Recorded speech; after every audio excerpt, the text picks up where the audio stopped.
పుత్ర గణేశ, మా ఇంట మీరు పుట్టుట వలన మేము ధన్యులమయ్యాం. వైకుంఠవాస శ్రీహరి, మీరు చూస్తున్నారుగా మా పుత్రునికి గజరాజు రూపం ఎంత శోభాయమానంగా వెలుగుతోందో. ఓ చంద్రమౌళేశ్వర, ఇతని సుందర సౌందర్యాన్ని వర్ణింపుట మా తరం కాదంటే నమ్మండి. పుత్ర గణేశ, సమస్త దేవతలు నీకో వరాన్ని ప్రసాదించారు కనుక నిన్నెవ్వరూ పరాజితుణ్ణి చేయలేరు. ఏ లోకంలోనూ ఎటువంటి వీరుడైనా నిన్ను ఎదురొడ్డి నిలువలేడు.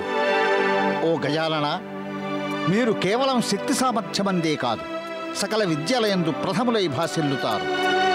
సకల శాస్త్రాలయందు, సకల సిద్ధులయందు మీకు సాటి మరొకరు లేరు. కనుక మీరు సిద్ధి వినాయకునిగా పిలువబడతారు. పుత్ర గణేశ, విధాత బ్రహ్మదేవుడు మీకు మహోన్నత వరం ప్రసాదించారు. ఈ వరాన్ని మీరు సర్వదా గౌరవించాలి.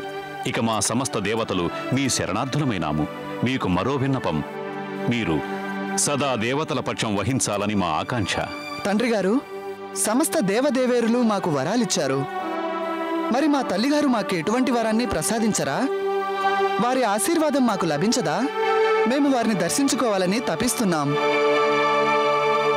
వారి గూర్చి మీరు చింతించకండి పుత్ర, మిమ్మల్ని ఆశీర్వదించుటకు తప్పక వస్తారు.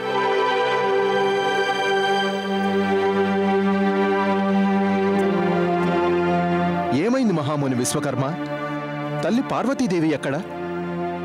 ఓ శ్రీహరి విష్ణుదేవ, తల్లి పార్వతీదేవి రావడానికి నిరాకరించారు. మేము ఎంత వేడుకొని ప్రార్థించినా తల్లి పార్వతీదేవి నిరాకరించారు. రావటానికి నిరాకరించారా? ఎందులకు? మా ఉద్దేశం, వారు సమస్త దేవతలపై కోపంగా ఉన్నారు. మీరిరువురు వారికి వారి పుత్రుడు గణేశుడు పునర్జీవితుడయ్యాడని, కేవలం జీవించడమే కాదు అతనికి అగ్రపూజ అధికారంతో పాటుగా ఎన్నో వరాలు ప్రాప్తించాయని, అది వారు గర్వించదగ్గ విషయమని చెప్పలేదా? మేము తల్లి పార్వతీదేవికి గజాననుని అద్భుత సౌందర్యం గురించి కూడా వివరించాం. అది విని కూడా వారిక్కడికి రావటానికి నిరాకరించారా మునివర్య? లేదు, వారు ఎంతగానో దుఃఖిస్తున్నారు స్వామి. అంటే వారి హృదయంపై శోకపు కారుమేఘం అలుముకునే ఉందా? నిరాశ చెందకండి చంద్రమౌళేశ్వర, మేము వారిని తీసుకువస్తాం. కోపోద్రిక్తురాలైన వారి కడకు వెళ్ళి రమ్మని వేడుకుంటాం.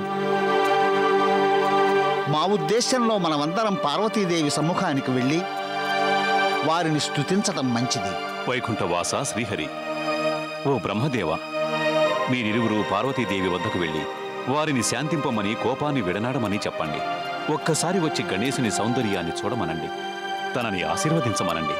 వారికి చెప్పండి, వారి ప్రియపుత్రుడు వారికే నిరీక్షిస్తున్నాడని. ఓ చంద్రమౌళేశ్వర, మీరు నిశ్చింతగా ఉండండి. తల్లి పార్వతీదేవి వస్తుంది, తప్పక వస్తుంది. ఈ కార్యసిద్ధి కొరకు దేవతాగణాలు కూడా మా వెంట రండి. అసంభవం, ఇది అసంభవం. ఆ బాలుడు పునర్జీవితుడు కానేరడు. ఆ బాలుని శిరస్సు అపహరించబడ్డా మరి ఆ బాలకుడు పునర్జీవితుడు ఎలా అయ్యాడు? ఇది దేవతల కుతంత్రం. అసురరాజుని భయభీతుడిని చేయడం తప్ప మరేం కాదు. సంగరకాసురా, మా మాటను విశ్వసించండి గురుదేవా. మేము ఈ కళ్ళతో గణేశుడు పునర్జీవుడు కావటం చూసి వస్తున్నాం. కేవలం మేమొక్కరమే కాదు, సమస్త దేవతలు, సుర అసురులు, యక్ష కిన్నెర కైలాసవాసులు ఇందుకు ప్రత్యక్ష సాక్షులు. బాలగణేశుడు పునర్జీవితుడయ్యాడు. అదొక్కటే కాదు గురుదేవా, ఆ దేవదేవేరులందరూ బాలగణేశుడికి వరాల వర్షం కురిపించారు. ఇక ఇప్పుడు ఆ బాలగణేశుడు ఇదివరకటి కంటే తేజస్వి, ప్రతాపవంతుడు అయ్యాడు గురుదేవా. గురుదేవా, ఇది గనక నిజమైతే సమస్త దేవతల తరపున గణేశుని రూపంలో వెలువడిన బాణం మా మస్తకానికి కాదు, మీ మస్తకంపై గుచ్చుకుంటుంది. ఒకవేళ అసురుడు పరాజయం పొందినట్లయితే అందుకు కారకులు మీరే అవుతారు. లేదు తారకాసురా, లేదు. ఈ శుక్రాచార్యుడుండగా మన అసురులను పరాజయం పాలు కానివ్వడు. తారకాసురా, ఎన్నటికీ పరాజయం కావడానికి వీల్లేదు. ఈ దైత్యగురు శుక్రాచార్యుడు ఈ దేవతల్ని సర్వనాశనం చేయుటకు అసంఖ్యాకులైన అసురులను పుట్టిస్తాడు. అసంఖ్యాకులైన అసురులను. ఆ దేవతలు ఎటువైపు వారి దృష్టి సారించినా వారికి అసురుల విశాల సేన కనబడుతుంది. విశాల సేన. గురుదేవా, సమస్య యుద్ధమున్నది కాదు. అసలు సమస్య ఏమిటంటే మీరు ఇన్ని ప్రయత్నాలు చేసి కూడా అతను పునర్జీవితుడు ఎలా అయ్యాడా అని. ఇది ఎలా సంభవించింది? ఈ సమాచారం విన్నా మేము ఆశ్చర్యచకితులమైనాం తారకాసురా. తలరాత ప్రకారం మృత్యువు సంభవించి ఉంటే అటువంటి వారికి తిరిగి ప్రాణాలు ఎలా ప్రాప్తించి ఉంటాయి?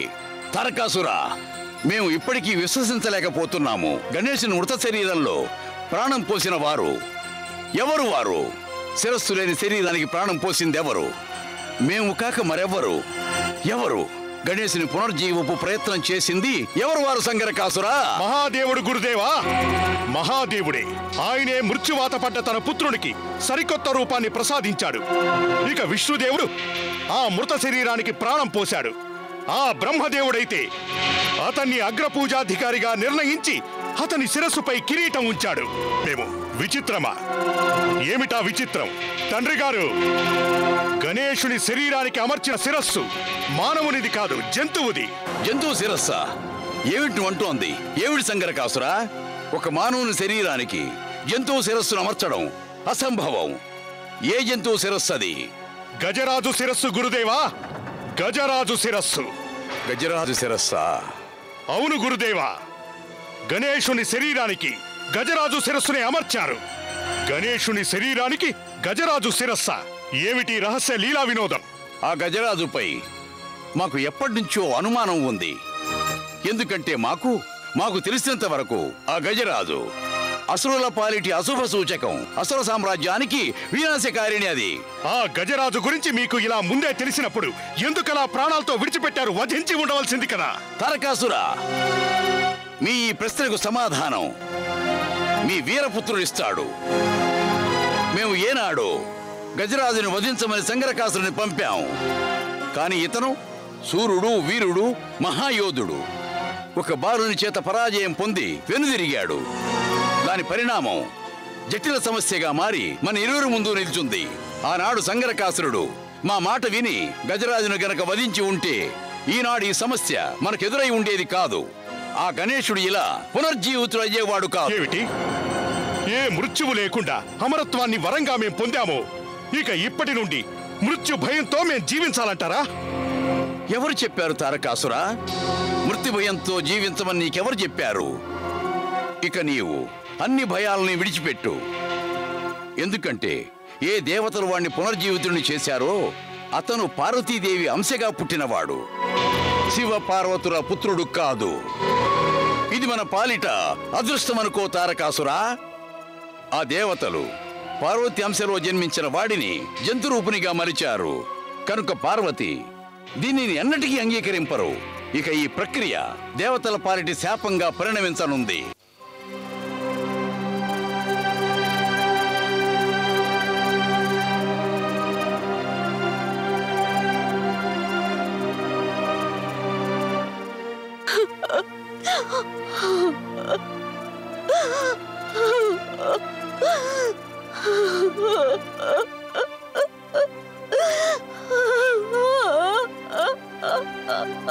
తల్లి పార్వతి,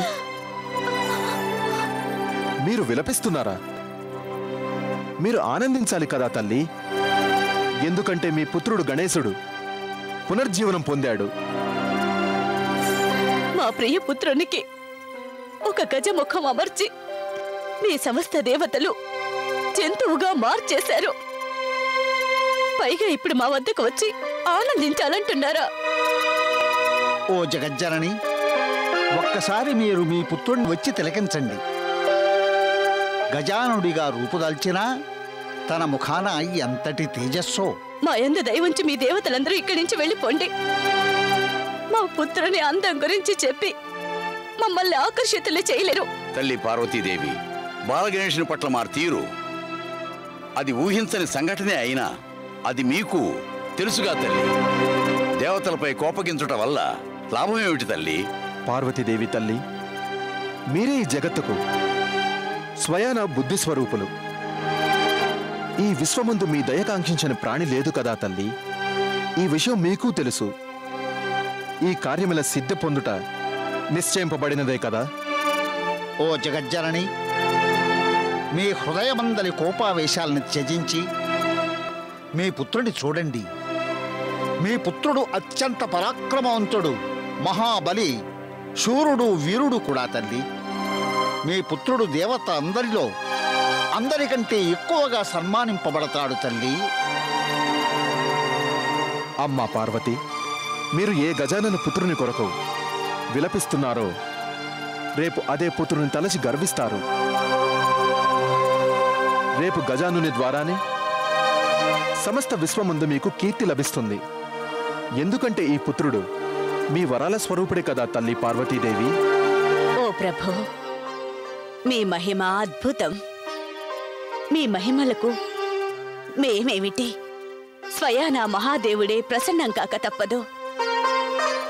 మేమెంతటి మూర్ఖులం!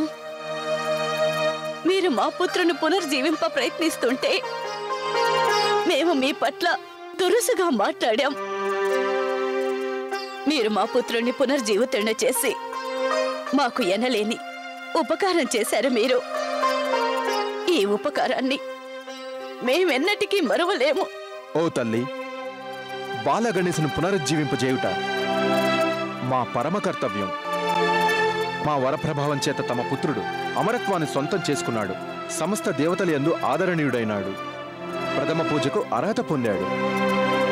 తల్లిగారు మాపై కోపంగా ఉన్నారా? లేదు పుత్ర. ఒక తల్లి తన పుత్రునిపై కోపంగా ఎందుకుంటారు? మాపై వారు కోపంగా లేనప్పుడు మమ్మల్ని ఎందుకు ఆశీర్వదించలేదు? మాకు తెలియకుండా మేమేదైనా తప్పిదం చేశామా? లేదు పుత్ర, మీరు ఎటువంటి తప్పిదమూ చేయలేదు. తల్లి ప్రేమ పారే సెలయేరు వంటిది, జలము వంటిది. అదే తన మార్గాన్ని స్వయంగా ఏర్పరచుకుంటుంది.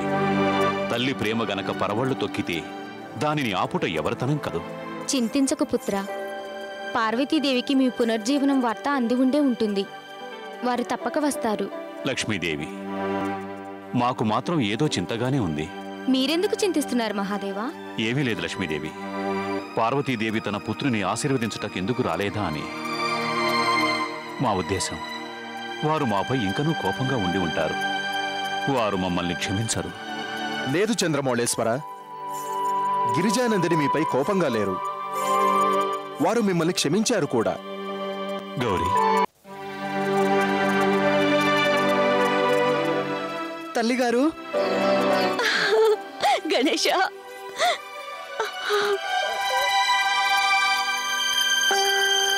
గణేశ, ప్రియపుత్ర, మమ్మల్ని క్షమించు పుత్ర. మా కారణంగా మీరెంతటి కష్టాన్ని భరింపవలసి వచ్చింది, ఎంతటి యాతనని సహింపవలసి వచ్చింది,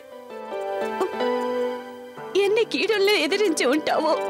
లేదు తల్లిగారు, మాకు ఎటువంటి కష్టమూ కలగలేదు. ఏ బాధ నొప్పి భరింపలేదు. ఏదో మైకపు నిద్ర ఆస్వాదించి ఇప్పుడే లేచినట్లుగా ఉంది తల్లి.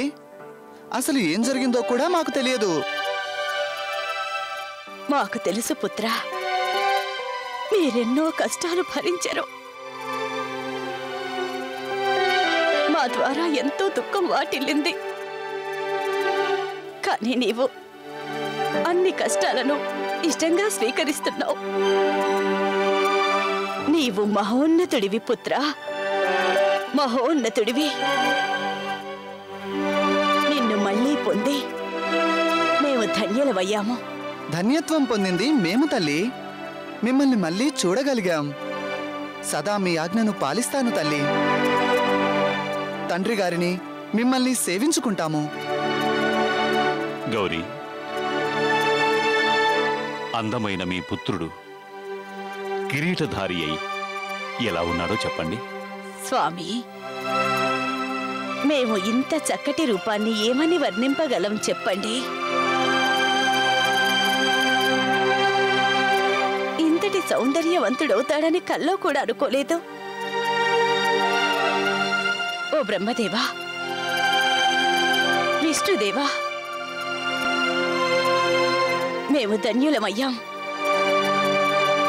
మీ దయతో మా ఇద్దరు పుత్రుల్ని ఏక శరీరులై ఈ రీతిన పైగా ఇంతటి సౌందర్యవంతునిగా మలిచారంటే మా గజరాజు, మా గణేశుడు ఒక్కసారిగా మా ముందు నిలిచినట్లుంది. అమ్మా పార్వతీదేవి, మీ ఆనందాన్ని చూసి మేమెంతగానో సంతోషిస్తున్నాం. మా లక్ష్యాన్ని సాధించాను తల్లి. ఓ గిరిజానందిని, మాకు ఇంతకంటే ఆనందమేమున్నది? మీరు ఏకశరీరమున తమ ఇరువురు పుత్రులను చూస్తుంటే సుపుత్రుడు గణపతి రూపాన మీ ముందు గజరాజు ఉన్నాడు, గణేశుడు కూడా ఉన్నాడు. ఓ పార్వతీదేవి, పుత్రుడు గణేశుడు పునర్జీవుడైన శుభ సందర్భంలో సమస్త కైలాసం ఉత్సవం జరుపుకుంటోంది. సకల దేవదేవేరులు గణేశునిపై వరాల జల్లు కురిపించారు. ఇక మీరు కూడా మీ సుపుత్రునికి వరం ప్రసాదించండి తల్లి. పార్వతీదేవి, ఇప్పుడు మీ ఈ సుపుత్రుడు అగ్రపూజాధికారి కూడా అయ్యారు. ఇక మీరు వరం ప్రసాదించడం ఒక్కటే మిగిలింది. మాకు సంబంధించి ఇంతకు మించిన గొప్ప వరమేముంది? మేము మా పుత్రుణ్ణి తిరిగి పొందగలిగాము. పుత్రా, నీవు నీ తల్లిదండ్రులకు ఎంతటి పేరు ప్రతిష్టలు ప్రసాదించావో నీవు అగ్రపూజాధికారివైనందుకు నీ తల్లిదండ్రుల ఆనందం ఎంచలేనిది. సకల దేవదేవేరులు, ఋషులు, మునులు అందరూ ప్రప్రదంగా నిన్నే పూజిస్తారు. ఇదంతా మీ ఆశీర్వాద ఫలమే తల్లిగారు. ప్రియపుత్ర, నాకన్నా ఇప్పుడు నీ ముఖమందులి తేజస్సు అద్భుత సౌందర్యాన్ని సంతరించుకుంది. కనుక ఈ విశ్వమందు నీ పూజ సింధూరముతోనే కాక పుష్పాలు, చందనం, పత్రి ఫలములతో, తాంబూలాది సకల వస్తువులతో నీ పూజ చేసిన వారికి సకల సిద్ధులు ప్రాప్తిస్తాయి. ఎందుకంటే నీవు సకల విఘ్నాశకుడవు. ఓ జగజ్జనని, సుపుత్రుడు గణేశుడు విఘ్ననాశకుడు, అంటే విఘ్నములకు విఘ్నం కలిగించువాడు. ఈ సకల విశ్వంలోని కరువు కాటకాల పీడితులు కూడా విఘ్నేశ్వరుని పూజిస్తే వారి కష్టాలన్నీ సమసిపోతాయి. గజాననుడు గణేశుని జననం సమస్త దేవలోకానికి, దేవతలకు శుభప్రదం అవుతుంది తల్లి పార్వతీదేవి. నారాయణ నారాయణ నారాయణ. ఈ శుభ సమయాన సమస్త కైలాసం ఆనందోత్సాహంలో మునిగి ఉండగా, సమస్త దేవదేవేరులు సంతసించుతుండగా కేవలం ఒక్క దేవుడు మాత్రం దుఃఖిస్తుంటే చూడలేకున్నాం. మహాదేవ, వారిని కూడా సంతోషంగా ఉండనివ్వండి. మీరు ఎవరి గురించి చెప్తున్నారు దేవర్షి? ఎవరు దుఃఖిస్తున్నది? సంతోషం లేనిదెవరికి? శనిదేవునికి. చూసారా అలా దూరంగా ఎలా తలదించుకొని నిల్చున్నారో? తల్లి పార్వతీదేవి శాపం వల్ల వారు ఎంతలా దుఃఖిస్తున్నారో కేవలం వారి హృదయానికి మాత్రమే తెలుసు.